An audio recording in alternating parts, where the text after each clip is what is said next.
दुर्गा, लक्ष्मी, काली, सरस्वती एमाने तो केवल गोटे गोटे रूप हेले मु देखिछि सत सतिका से दुर्गा मां रूप को। बोलो तो पाखरे ए सबु माने जेमिति समान काई जानिछु मते जेतेबेले बिना कारण रे के दोषी सजाए मु सेठी देखिछि तो काली रूप को। तू सिना आम संस्कार रो हाथ छाड़ी आग को जाई पारुना हेले तो पार्टी केही बंद करि पारेना।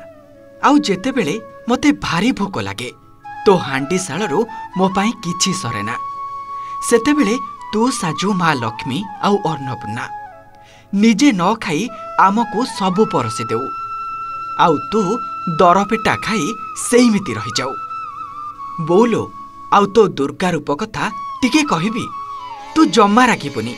हाँ तू भी रागिले केते समय बा मो उपरे रागिबु।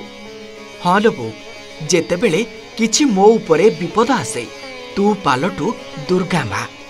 साप हेउ कि मते कष्ट देबा परे जंतु जदि दंशन करने चेष्टा करे तेबे ता जीवन नेबाकू तू पछाउना। तो पिला तो सुरक्षा भितरे न रहिबा जाए तू सेमिति लड़े ही करू। मु तो केबे भाबिनी तू मते जन्म देई केते कष्ट पाइथिबु हेले तू माँ दुर्गा साजी मते केते पुनर्जन्म देइछु सेइटा मु देखिछि। आउ मार सरस्वती रूप कथा कौन बा कहिबे आपण माने समस्ते देखिथिबे आउ अनुभव भी करिथिबे।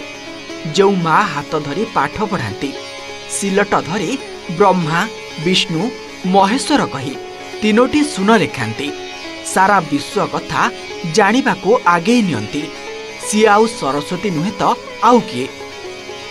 कहा माँ स्वाक्षर हुंतु कि निरक्षर हेले ता पिलांको सबु बेले भल शिक्षा ही दियंती। निजे माँ सरस्वती पालटी जाई अज्ञान रूपक अंधकार को दूरेई दे ज्ञानर दीप को जलाई दियंती। ये हेउची आम जीवन रे आम परिवार रे आम मां को सत रूपर कहानी। माँ ना जेतिकी छोट ता कर्तव्य ता सहनशीलता ता ठारू कोटी कोटी गुण रे बड़ जार मूल्य कहा सह तुलना नहीं। ता कष्टर ऋण सुझिबाकू कहा पाखरे शक्ति नहीं। बापा मां को ठुबी मूल्यवान संपत्ति नहीं। धरा को माँ दुर्गा आगमन रे आपण मानकू अनेक अनेक शुभेच्छा। आपणक परिवार रे ढेर सारा खुशी खेली जाऊ। जो परिवार रे माँ थाए खुशी से परिवार रे दुख केबे पड़ेनी खसी। ओटीवी परिवार तरफ आपणकू शुभ दशहरा।